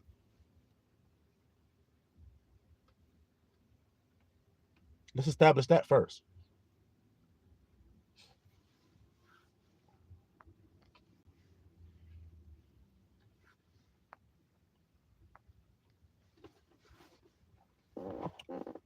We got two to choose from. One righteousness is faith, and one righteousness is the law. So we have a choice, right? Two different types of righteousness, right? Okay. Let's see. But the righteousness which is of faith, verse 6, speaketh on this wise. So we heard about Moses, what he described righteousness was, that was the law. But the righteousness which is of faith is on this wise. Say not in thine heart. Say not in thine heart. How come it takes you right to the heart when it talks about this righteousness which is of faith? Y'all know why, because we've been talking about why. Y'all see? Say not in thine heart, who shall ascend into heaven? That is to bring Christ down from above. I hope y'all can hear this good, what's being said here. Or who shall descend into the deep? That is to bring up Christ again from the dead. So to bring Christ from heaven or to bring him from the dead, you're proving that you don't know where Christ is. Come on, grandson, break it down for the flockulators. If you say about ascending up into heaven, or if you say he's in the deep, then you clearly don't know where he's at, because where is he? Well, let's see. John 1:1 says, in the beginning was the Word, and the Word was with God, and the Word was God. Let's read about this Word. Let's see. But what saith it? So what does it mean, what saith it? It's saying the righteousness which is of faith. How does it speak to us? How does it make itself known to us? He says, but what saith it? The word is nigh thee, even in thy mouth. It ain't up there, and it ain't down there. It's right up in here. Ain't that true? That's the righteousness of faith. Watch this. Even in thy mouth and in thy heart. Come on, grandson, break it down. So then, like I told you, their righteousness is about how everything look on the outside. But there's a different righteousness that God is more interested in, which is the righteousness which is of faith, which I've already established earlier, that you cannot please God without it. So then there's no need in thinking about doing something else to please God. You got to know what pleases God and do that first. You see it? And not be ignorant and go about to establish your own. No, all you have to do is believe what he told you makes you righteous. All you have to do is believe that. Well, let's continue and see. The word is nigh thee, verse 8, even in thy mouth and in thy heart.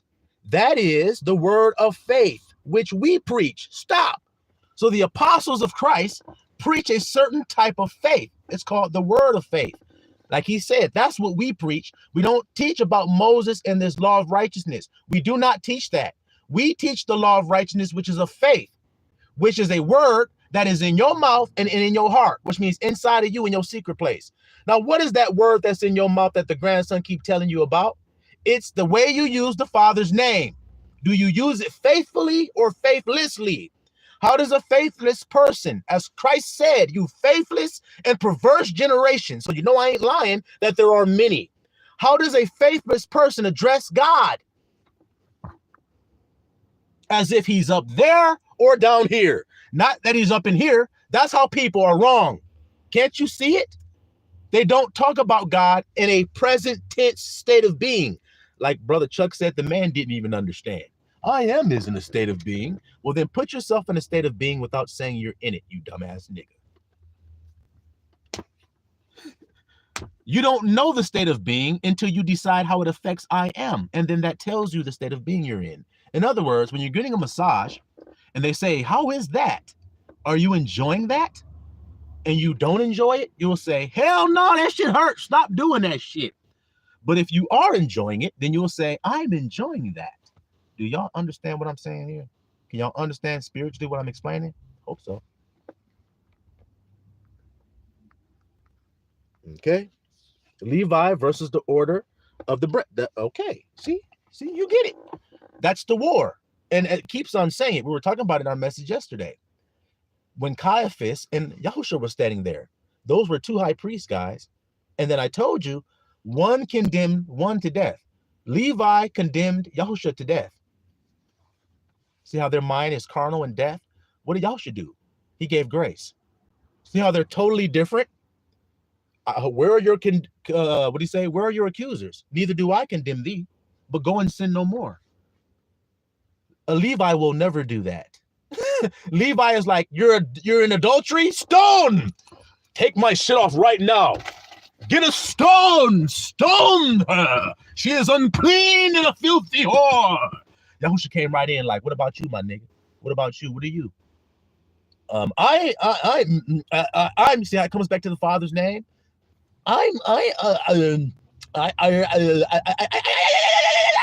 Yep, cucaracha coming out time. Exposing you cucarachas. Y'all see what I'm saying to you, little flock of ladies? Y'all see what I'm saying? All right. So we preach the word of faith. If a person doesn't know the word of faith, then they can't preach it to you. Watch how I'm about to preach it to you. When you find yourself in a case that you don't like, or I'll give you an example to explain the words that I'm saying. If you find yourself on a ship like Yahushua was, and there's a storm and it's being tossed around, do you find yourself asleep or do you find yourself panicking? And I don't mean a physical ship. I mean, when you find yourself going through a hard, tumultuous, emotionally stressful situation, do you remain calm like Yahushua and remain asleep, or do you panic? Now, which one you do determines which law you keep. You either keep the law of righteousness, which Moses taught you, or you keep the law, which is of faith. And you say what? I am safe. That word is in my mouth and in my heart. I'm not looking up there for salvation. I'm not looking down there for no damn salvation. That's what we just read. But the salvation that I have is in my mouth, and I use that word by faith. I am safe. Now, all I have to do once I say the word is what? Believe it. And once I believe it, can't shit stop it. Do you see that power? That ain't good news. That's righteousness, to take the Father's name in truth, not to take his name in vain and then do a bunch of outward things to please God. That ain't going to please God. You can't please him without faith. You see how that's connecting? Hope it is. I hope it's connecting for y'all. So now, that's what we preach, that if you shall confess with your mouth the Lord Yahushua and shall believe in thine heart that El have raised him up from the dead, then you shall be saved. So if you believe that the same power Yahushua used is available to you, then you shall have the salvation, because the salvation is in your mouth and in your heart. That's where it's found at. In Jerusalem and in Zion shall be salvation. Did you know those were two places inside of yourself? Read the book of Hebrews and read about Mount Zion. And then it'll tell you that you have come to a mountain that cannot be touched. So then if it can't be touched with humans' hands, then where the hell is this mountain at? Told you where it's at. Told you where it's at. Continuing. Watch this. For with the heart man believes unto righteousness. See? When you believe in your heart, now you're righteous. Ah, how come people can't hear this? Because it's too easy, they believe, I guess. It's the way. It's that burden is too easy. What did Christ say about the burden he was going to give you? Levi put a heavy burden. Y'all are used to heavy burdens. So now someone is coming to give you a light one. Didn't he say that? My burden is easy and is light. So then how come when you hear an easy, light burden for you to do, you run from it and think it don't work? That's silly. The man said he's giving you a light burden. Then you realize it's light and you say, it can't work. It's too light to work. Well, what about that heavy shit? Do it work? No, it didn't. That's why we need this other work. Okay, then. So then what the hell are you talking about? The new one don't work, but the old one don't work neither. So then which one you gonna choose? You say they both don't work. But one does work. You see? One doesn't work, but one does. So let's continue. For with the heart man believes unto righteousness, and with the mouth confession is made unto salvation. Did y'all hear that verse right there? So how do you work the thing? How do you work this power the grandson's telling you all about? You believe something. Watch. I told you how you do it. You say, I'm on the boat. The storm is happening. And you say, I don't know about no storm. There is no storm because I'm safe. And if I am safe, see how that is in my heart? That's my thought I'm having. Now, when I believe it, then I'm going to say it. I am safe. Peace be still came from his heart. It didn't come from up there in the sky, and it didn't come from down there in the deep. It came from right here. Peace be still. I am safe. I am protected. I am well. I am relaxed. I am calm. I am comforted. Now tell me I took God's name in vain by saying anything I just said right there. You can't. But I can tell you guys all day the things that y'all are doing out there in the world that's fucking y'all up and taking God's name in vain. See what I mean? See what I mean? So let's continue. For the scripture says, whosoever believeth on him shall not be ashamed. Who? I am. If you believe the I am that you have claimed, as we just read there, and make a confession with your mouth, then you're going to get exactly what you look for. Isn't that what it said? So then what you looking for today? Now, when you say what you're looking for, the human mind starts to think of the problem. Well, I want to get out of this situation, grandson. I don't want to deal with this thing right here. What y'all should say? He said the thing didn't exist. I'm safe. I'm protected from it. So then what are you saying? But I don't feel like I'm protected. Well, then maybe you need to feel like you are, because ain't nobody stopping you from feeling it but you.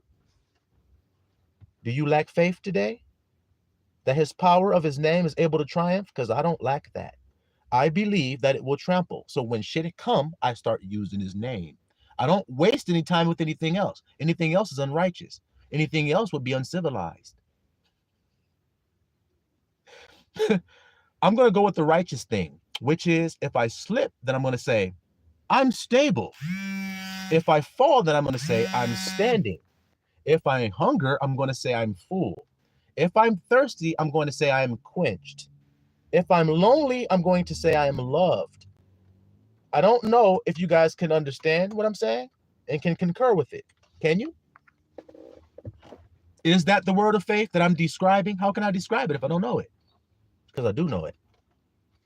So that's what I preach, because that's what we preach. That's what's written in the scripture.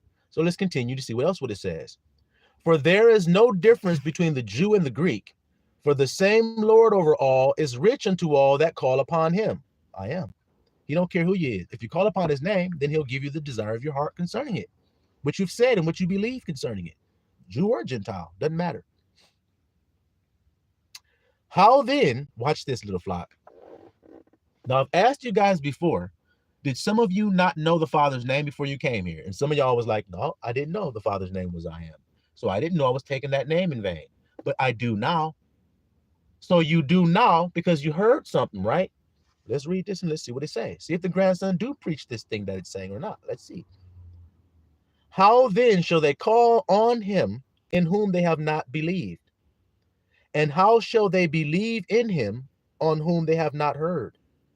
And how shall they hear without a preacher? Stop. Let's not stop. Let's continue. And how shall they preach except they be sent? Stop now. Did y'all hear that, little flock? So the problem is people do not believe on I am. Why?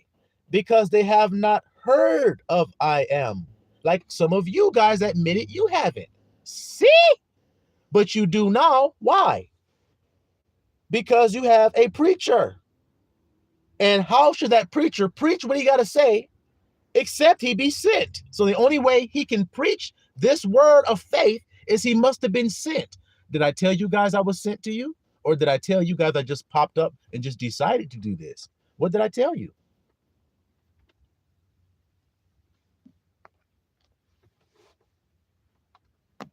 What did I say?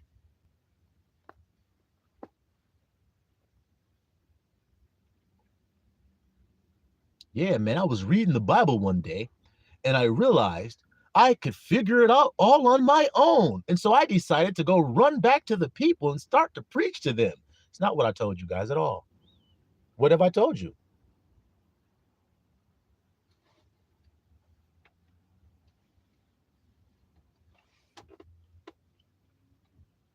I made it very clear what happened with me. In 2015, the Spirit came upon me, and I got words put in my mouth, and I was speaking a language that I myself didn't even know what I was speaking when I started to speak it. That was 2015. Then 2017, the Spirit led me out into the wilderness for 40 days to be tempted of the devil. And then I ended up doing a day and a half extra. And then when I came out of the 40, I came out strong in the Spirit, and then he sent me to preach to you guys. And that's what I've been doing ever since. And so, in that fulfilling what the scripture just said here,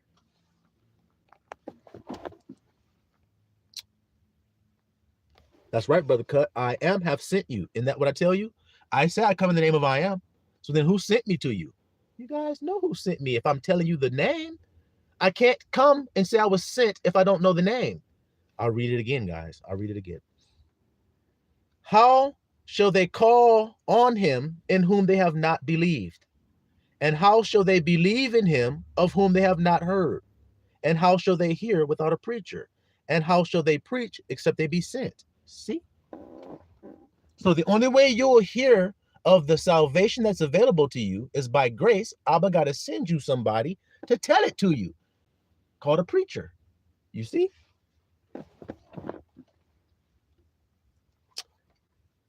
Except they be sent, verse 15, as it is written. Kandake Ko in the building. Hello. Welcome to the live stream. All right.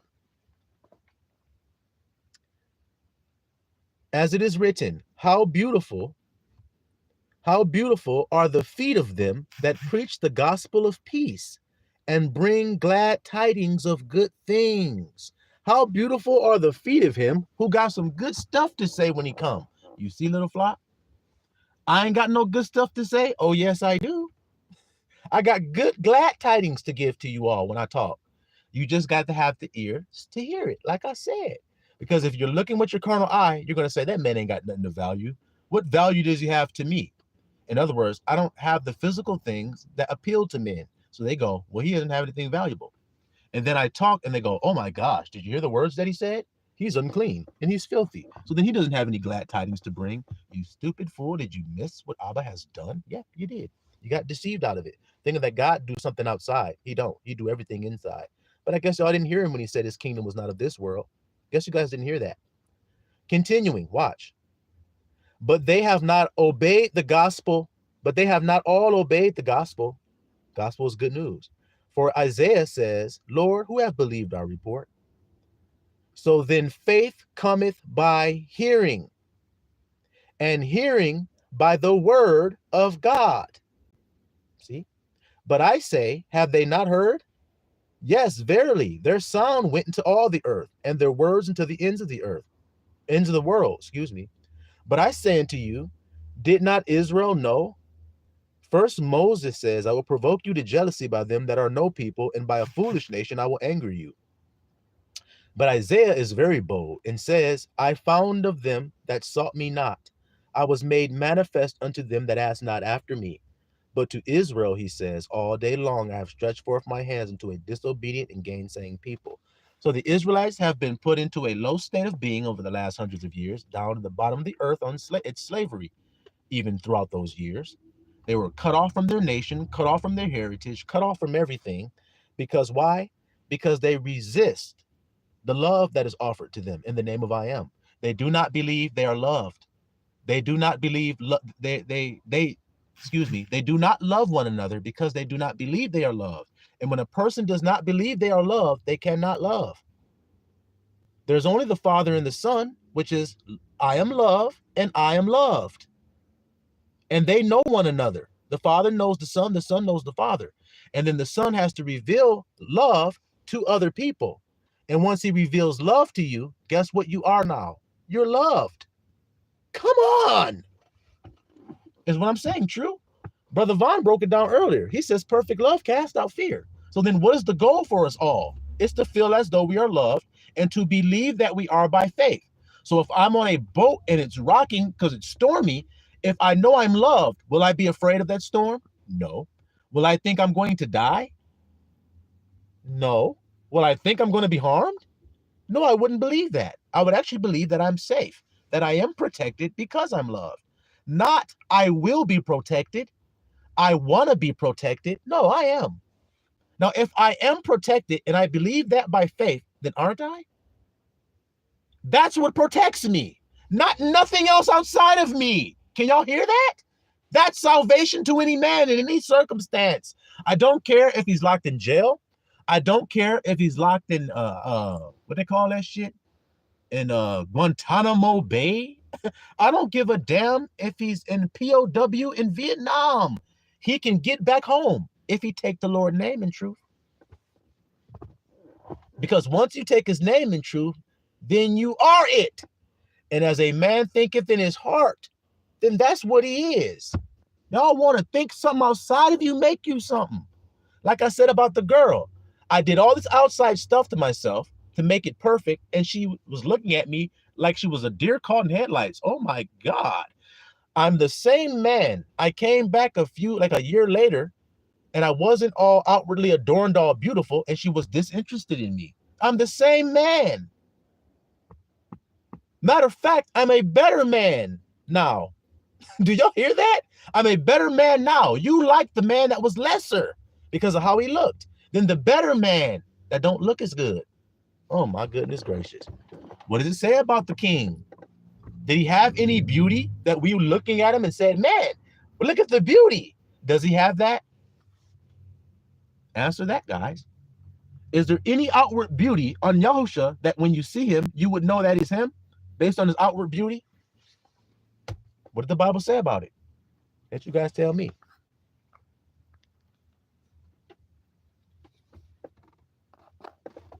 That's right, Brother Cut.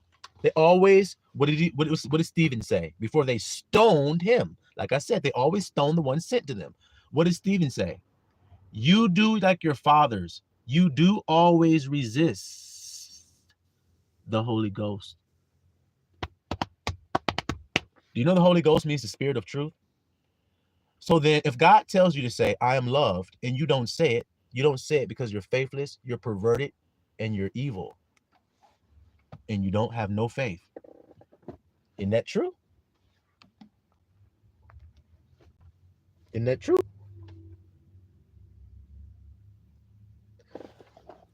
All right. Jump ahead real quick, little flop.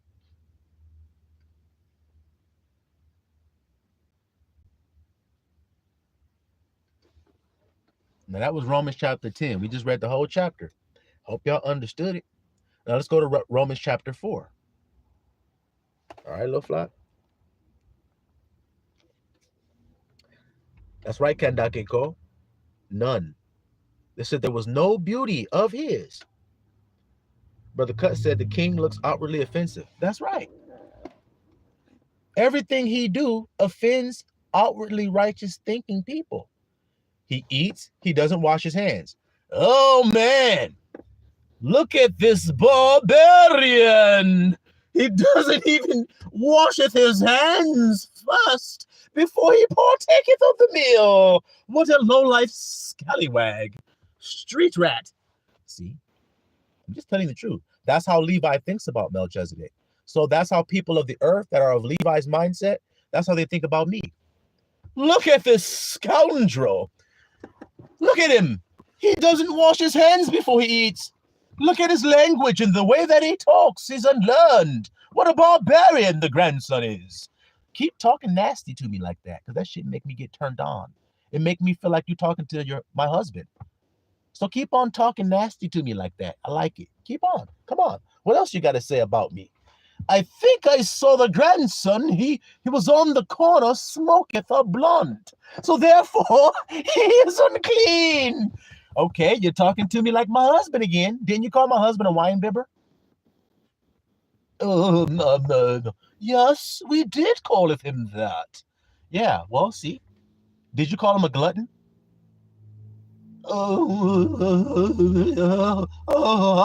Did you call him Beelzebub? Yeah, Neanderthal coming out your dumb ass, ain't it? Red hairy bastard. They look like, oh my God. I said Neanderthal coming out. I looked out at the chat And Brother Skill is like Neanderthals and their BS. You see how the spirit be moving, y'all little flock? I didn't know you had said that, bro. But we was on the same wavelength. You can see it. Yes, we. That ain't French. Yes, bonjour, monsieur. No. Come on back with the English. You was talking it good earlier. Shit, come on back with that shit now. Ain't no need speaking in tongues. You ain't got no Holy Ghost, no way. Come on back with the regular speech you was talking.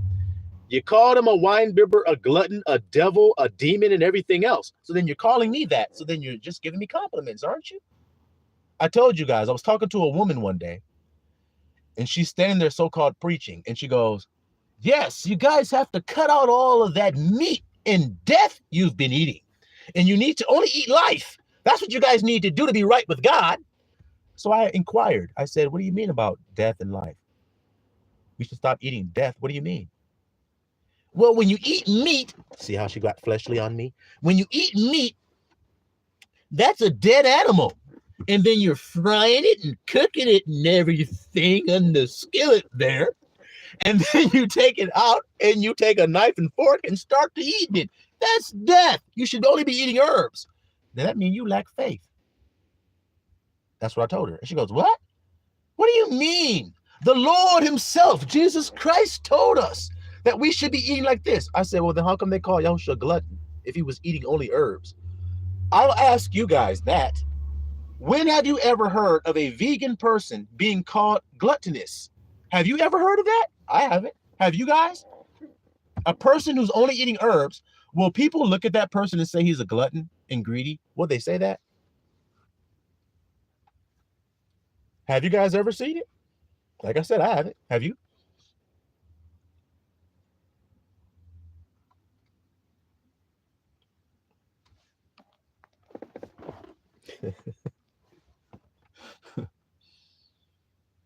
Come on, guys.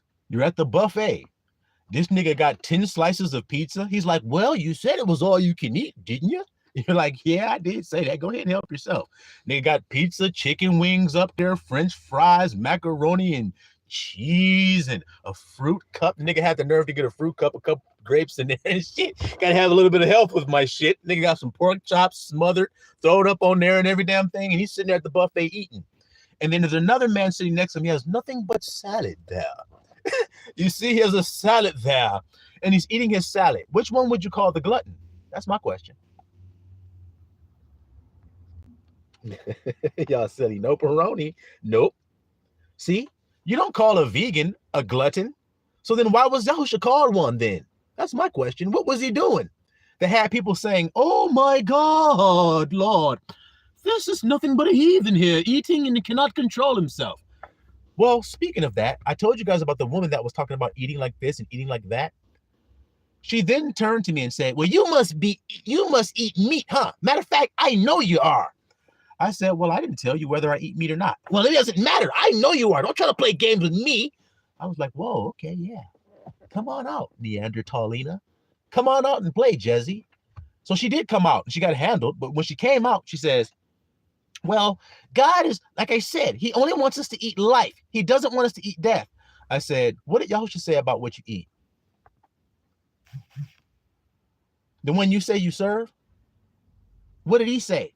Well, the translation of the Bible that you're reading has been tampered with, which you need to do. As soon as she did that, I knew. Here we go. Here we go. Here we go with the games. And then she turns to me and says, well, you're nothing but a glutton. You meat eater. You're a glutton. I said, you realize you just called me the same thing that the Pharisees called Yahushua? So then which one are you? A Pharisee or are you a Yahushua side? Then she went, yeah, I know. I know you got to get out of Dodge because I got a Cinderella shoe launcher. I told you guys I'm not playing. And I will shoot that shoe launcher. And the beauty of shooting it is I don't have to aim it at you. You don't even know I'm shooting at you when I shoot it. I'm shooting it up in the air. The shoes go kapow, they turn, they flip and dip and go around until they get a bead on you. And then they say, oh, there he is. And they go right on your feet. And there's nothing nobody can do to stop it. I can have my back turned to you like this here.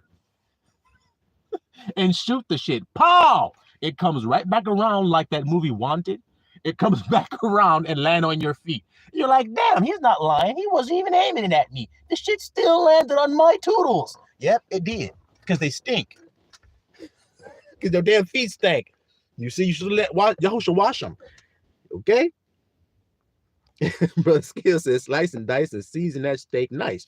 You see it? That's how it be. The stink sinking missile. You see it, Brother Cut? Smelling them stinking ass bunions that Cinderella got. She trying to hide her feet. No, we coming to get them feet, girl. We coming to expose your stinking ass damn bunions. Y'all hear me today, little flock? All right, so continuing. Romans chapter 4, right? Start at verse 1. Watch this, little flock. Watch this. What shall we say then? That Abraham our father, as pertaining to the flesh, have found? For if Abraham were justified by works, he hath whereof to glory, but not before El. So stop. So then what is that saying there? It's saying Abraham, the father of all of those who have faith, which is who we're talking about today. Abraham, was he justified by works? So in other words, was he justified by God by what he did, how he dressed, by how he cleaned up himself and made himself look tidy and everything? Is that what justified Abraham? Well, if it did, then he would glory, just like any man would. In other words, what am I saying? What I'm saying is, if you nigga dumped out old stank the nasty ass bucket. Ugh. I don't know why he dumped it out right there. But anyway, what I'm saying is, I lost my train of thought real quick, y'all. He dumped out that nasty ass bucket. Damn. All right. So if Abraham was justified by what he did, then he would be bragging, saying, look at what I've done. I put my garment like this and God liked it. So he said, yeah, I like you. I wore my hair in this style and God said, I like that. So that I'm picking you. That's not anything to do with this, little flock, is it? Nope. Nope. No room to boast. So then the only way we will boast is if we do works. Correct? Come on. If we do works, then we'll start boasting, right? God knows that. And he says that none of us will be able to boast. So how many of us will talk about how we dressed that got us right with God? Or how we talked? Or how we were educated? Or how we read this book? Or how we went to this seminar? Or how we went to this retreat? Anything. How can you say that's what justified you when it's nothing you can do can justify you other than believe the word of faith that the grandson told you to believe, which is I'm safe. Now, I'm not going to do the work that keeps me safe. The only work I did was believe that I am. Can y'all hear that wisdom? The only work I do is believe that I am, and I remain in it. Then I let God do the works that bring glory, which is the saving me part. I don't know how. And then when somebody says, why would you believe something you don't know how it'll be? You don't know how it'll come. Why would you believe it? Okay, what is faith? Well, grandson, here comes that hey guy.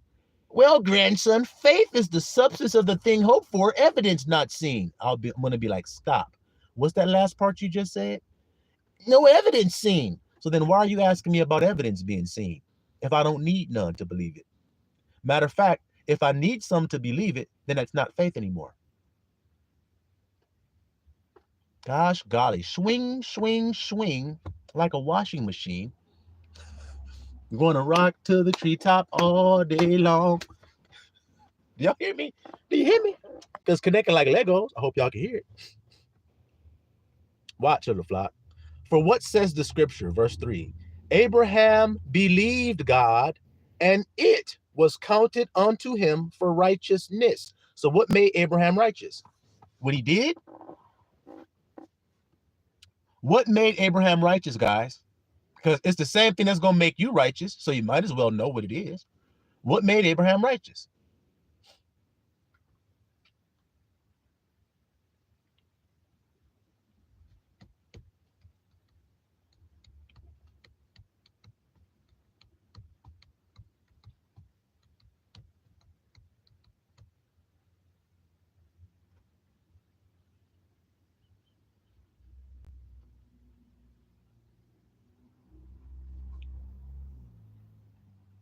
Brother Skill said his faith in Abba.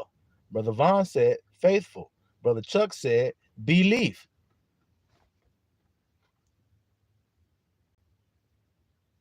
Listen to what that just said, guys. That's what I'm pausing for.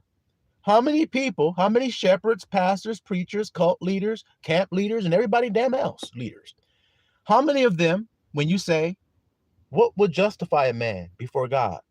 They don't say to believe him. Now, does this match with the word of faith the grandson said he preaches? Which is, if I'm on a boat and it looks stormy, I just say I'm safe. And the storm got to go. Faithless people do not believe that. They start going, oh my God, the storm is raging. We're all going to die. Isn't that what they did? So don't play with me. I know what they did. But I know what Yahushua did too. And I'm not going to be killer for those who've been following this message. I'm going to be Scooter. Which one you going to be? The one pissing down your leg with your tail tucked? Or the one sitting there poised, ready for the fight, ready to take a chunk out of a nigga? But I'll tell you which one I am. Because when you learn righteousness, it makes you what? It's a word that starts with a B. It's only a 4-letter word. When you get righteous, you become B. O. 2 more letters. What you become when you become righteous? Y'all know. So as y'all have confirmed, he believed God. So what was the work that Abraham did that made him justified? He believed. Did he do anything else that made him justified? No. Because you can't do anything else unless you believe. I asked you guys earlier, there's a thing that happens, but everybody wants to focus on the second thing that happens. In other words, if you believe, then you will do the good works. But if you don't believe, then you won't do anything but scream and holler and put your tail between your leg with the piss dripping down your leg. That's all you can do is become afraid. There's only 2 minds, fearful, loving. Which one are you when you say, I'm going to die? You're fearful. So then you're going to get the payment for that belief you have, which is that you'll die. Do you want to die? Then you'll say, well, no, I don't. So give your life up like Yahushua did. Because you're seeking to save yours. And if you seek to save yours, then you'll lose it. Guess you guys didn't hear Yahushua talk. I did. Heard every word he said. I swallowed it down too and became one with it. Continuing. Watch. Abraham believed God, and it was counted unto him for righteousness. Now to him that worketh is the reward not reckoned of grace, but of debt. So when you work, you incur a debt that has to be paid. But when you don't work, then you don't get a debt. Do you hear that? Well, let's see. But to him that worketh not, so there's one man working, and there's one man who's not working. See how clear that is? To him that worketh not, but believeth on him that justifieth the what? That justifies the what? The ungodly, his faith is counted for righteousness. So a man that does work to be justified by God will not be justified by God. But the man who's not working, but simply believes that God has justified his ungodly self, will receive it. Did you hear that part about him being ungodly? Yeah. Did y'all hear that? So those two are not the same type of man then, is there? No, they're different. Now, which one is Levi? Is he the one that works for the reward and finds himself in debt? Or is he the one that believes God and doesn't work? Which one is Levi?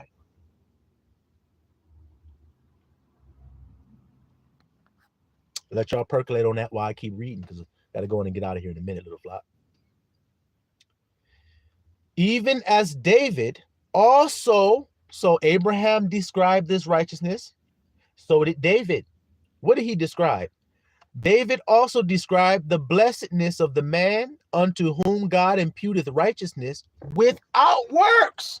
Gosh. So God will save a righteous man. As the Bible says, the prayer of a righteous man availeth much. So God will save a righteous man out of temptation, even though that man didn't do anything to get himself out of temptation. But what will the world tell you? Do something. grab a bucket and grab the water and shove it over the side, man. Help us save ourselves, damn it. As if you guys can't save yourselves if I don't jump in and help. Look how people think. 8 niggas is throwing water. Is one nigga asleep? That one nigga gonna be the straw that gonna take y'all over the edge. It's gonna save y'all. 8 niggas is throwing water. We need that one last guy or we're all gonna die. Come on, guy. Don't be shy. Get over here and throw this water off the side. Y'all hear what I'm saying, little flock? Y'all hear what I'm saying? All right. Continuing. Saying, blessed are they whose iniquities are forgiven and whose sins are covered. Blessed is the man to whom I will not impute sin. Cometh this blessing then upon the circumcision only, in other words, the people that do works, or upon the uncircumcision also, the people that don't do works? For we say that faith was reckoned to Abraham for righteousness. How was it then reckoned? How was it reckoned? He's going to answer it. When he was in circumcision or in uncircumcision? So when was Abraham called righteous? Now, guys, I ask you guys a question. Was Abraham told to be circumcised? And did he circumcise himself? Before we continue, did he receive the sign of circumcision? Abraham, that is.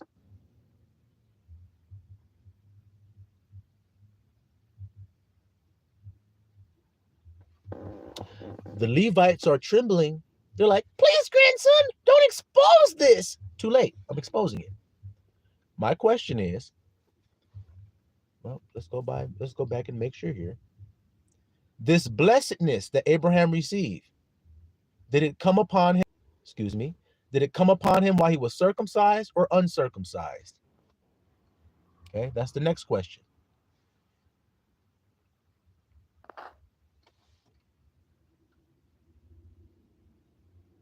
When Abraham was called righteous, was he circumcised or not? And like you said, he was told to circumcise and he kept the sign of the circumcision. Was he called righteous before he circumcised or after? That's my question.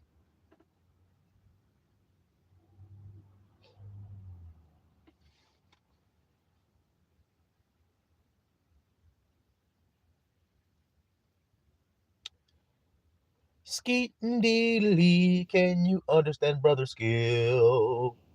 Before. That's right. Y'all hear that, little flockulators? So Abraham circumcised his foreskin, but he was already called righteous before he circumcised his foreskin. Can y'all hear that? He was already called righteous by God.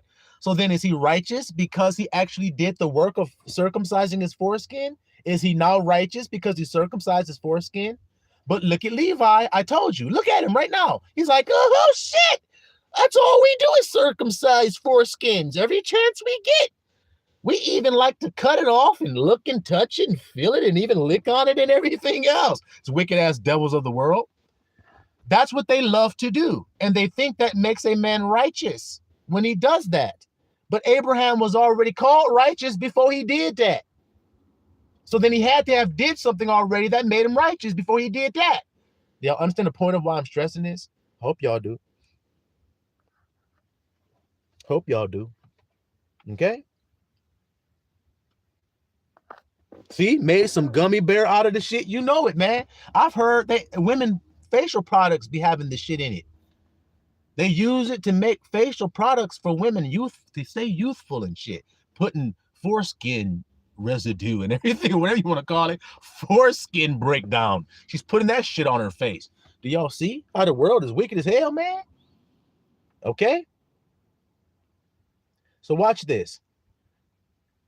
How was it then reckoned? When he was in circumcision or uncircumcision? You answered it, Brother Skill. You said it was when he was in uncircumcision. Not circumcision, but in uncircumcision. See, it answered it. See? And he received the sign of circumcision, a seal of the righteousness of the faith which he had, yet being uncircumcised. So it was Abraham had righteousness before he was circumcised. Why is God telling you that? Why is God stressing that? Because there are Levites that say you must be circumcised in order to be righteous with God. See? And it doesn't just mean physical circumcision. What it means is works. They're telling you you must do work to be justified and righteous. That's what they tell you. But we found out that Abraham was already called righteous before he had did any work that God told him to do. He believed God. That's what made him righteous. So then what will make you righteous? Some works you do? Cutting your penis will do it? I'll tell you right now, if you decide to, as a grown man, say, I'm going to be righteous with God, you pull your penis out and everything, yank the foreskin all out, take some scissors, snip, then you are unrighteous. I'll tell you that right now. Then you definitely are unrighteous, because it ain't going to help you not one little bit. It ain't going to help you. Matter of fact, it ain't going to do nothing but hurt you. All right? It ain't going to make you righteous with God. That's what we're reading. None of the works you do will, you see? Why? That he might be the father, see that? That he might be the father of all of them that believe. Like Brother Skill, I believe, said that earlier. He's the father. Oh, that was Brother Vaughn said that. The father of it. See, the father of those who believe. You see? That's what we just read. Though they be not circumcised, that righteousness might be imputed to them also. See, those who don't do the works. Righteousness can be imputed to those who don't do the works because they have faith. So when I'm not doing the work, I'm learning what Yahusha did. He didn't do the work. He let Abba do the work. What did he say? These works that I don't do them. I can of myself do nothing, but it's the Father in me that doeth the work. Stop playing with the grandson because you can't play. You see? So it is with you. I am is doing the work. I'm just claiming it and believing it. I am safe. Now I am going to do that for me. And I believe that by faith. I ain't got to do no work to make that safeness happen for me.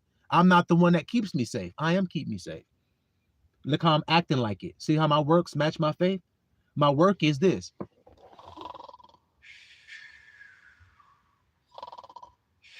Because that's Yahusha's work. Well, I'm going to do some work Yahusha didn't do. I ain't. I'm going to do the easy light work. This is easy and light. Ain't it? I say it is. All right? Watch this little flop.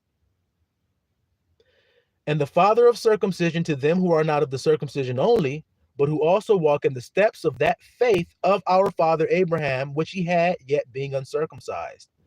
Y'all see that little flop? For the promise that he should be the heir of the world was not to Abraham or to his seed through the law.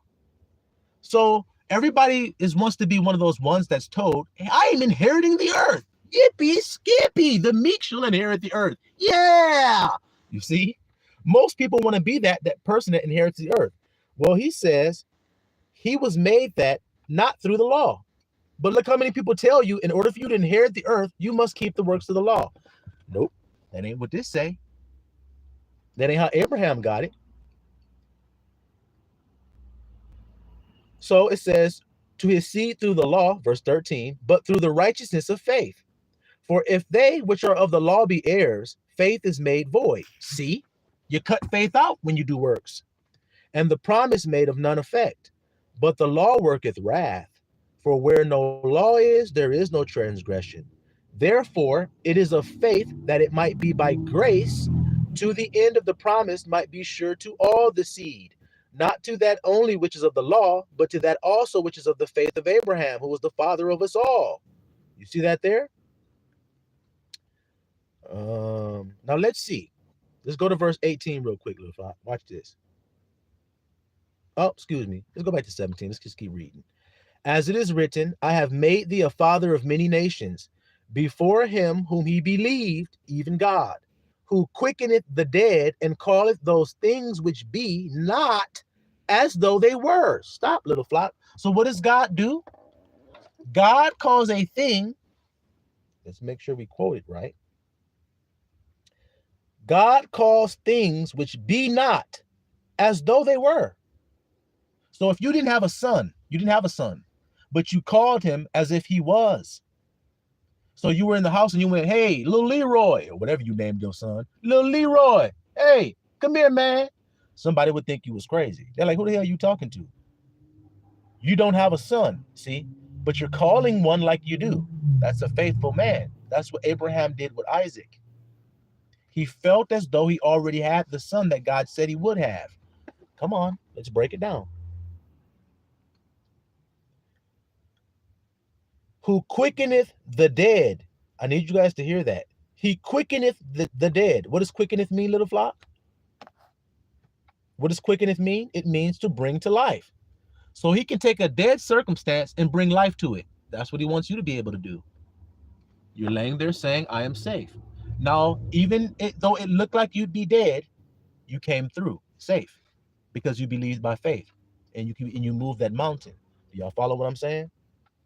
Well, watch. Let's continue. Who quickeneth the dead and calls those things which be not as though they were.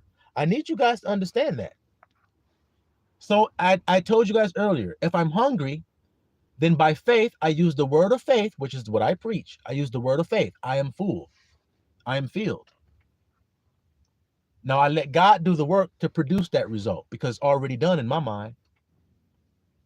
But grandson, you're sitting there starving. You don't have any food to eat. Okay, well, you go do your works to get you some food. I'm going to go ahead and use this word of faith and watch I get justified. And I won't even be able to brag about how I got the food. But you will. When you go do your works and go get your food, you'll brag all day about what you did. We're just different. Y'all see that little flock? We're just different. So we call the thing that's not as though it is. Do you do that in your life? That's my question. Do you guys do that? Are you doing that now? Because if you don't, then you're not faithful. But if you do that, then you're faithful. Do you call a thing in your life that's not as though it is? Are you doing that with anything? Because if you're not doing that with something, then you have no hope in this life. You see it? Because faith is the thing you hope for. So you see how the grandson connected that? You got to have a hope of something. What's your hope for? Now, once you have a hope, then you claim it by faith as though it is. That's all you got to do. And it will be yours. Same thing Yahushua taught. You see it? That's right, Brother Vaughn. Give life. That's that word quickeneth. You can give life to a circumstance that's dead right now. You see what I'm saying? With the word of faith, you can do it. And if you believe that word of faith, then you'll have it. Nothing can stop you from having it. That ain't good news? I think it is. Now let's see if it's about this hope that I was talking about. Let's see. So it calls the things which be not as though they were there. Who against hope believed in hope. So it looked like there was no hope, but he still had hope. See? So do you do that? Because if you do, you're a child of Abraham. See it? Who against hope believed in hope, that he might become the father of many nations according to that which was spoken. So shall thy seed be. Y'all see that little flock? So shall thy seed be. All right. And being not weak in faith, he considered not his own body, which was dead. See? So he didn't consider his body, which was dead, because God was able to quicken his dead body. Let's see. When he was about 100 years old, neither yet the deadness of Sarah's womb. He staggered not at the promise of God through unbelief. See it? But was strong in faith, giving glory to El. Why was he giving glory? Because the promise that God had given him. So it's the same thing that we must do if we call ourselves children of Abraham. And being fully persuaded. Do y'all hear the words? As they match what the grandson tells you about the word of faith? He was fully persuaded. What he had promised, he was able to perform it. See?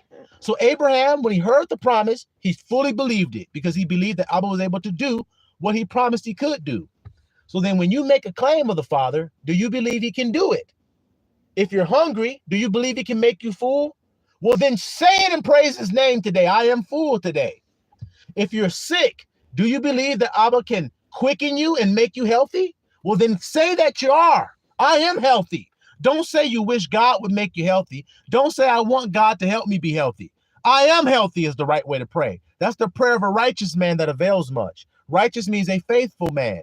A faithful man prays and his hope has already been done. He got the substance that it's already done. The substance is the feeling that it's already done. So do you feel like the thing you hope for is already done? Because if you don't feel like it's already done, then you ain't got no wife. So you can't produce a child. And therefore, it was imputed to him for righteousness. Verse 22.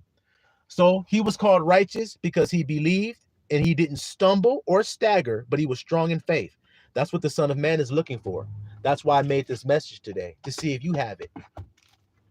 Or are you killer? Are you that big ass dog that can't do shit but tuck his tail? Or are you a regular, small, unassuming looking dog that got a whole bunch of bite? You hear me today, little flock? So I'm gonna go ahead and get on out of here, little flock. I got some more I would like to share with y'all, but we can do that at another time because I got some things I need to take care of. And I got some flock littles I gotta go check on, little flock. So y'all be blessed today. I hope that message was edifying to y'all. Like I said, being aware that there are going to be Levites who are going to come and teach you wrong. The Levites have to be purified, guys. Did you guys know that? People that are the schoolmasters that are teaching you from the Mosaic law and the Levitical priesthood, they're not going to make you perfect. The book of Hebrews says that. So if it's not going to make you perfect, then we need the thing that will make you perfect. I just told you what will make you perfect. Faith will. Faith is perfect and complete because once you feel as though the thing is, it's done. You don't have to do anything else. That's the secret of the whole damn mystery of it all. You don't have to do anything in the wife's womb once you've put your seed in her. You don't have to go in there and construct the baby, guys. Can y'all hear what I'm saying to you?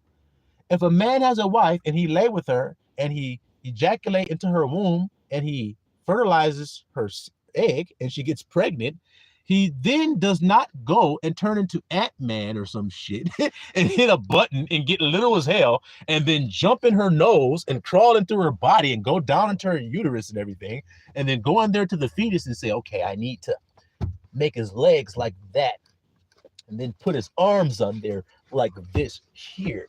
And then she's out there like, what are you doing in there? You're like, I'm fashioning the baby. I'm working. No, after you get done busting that nut, you go, oh, shit.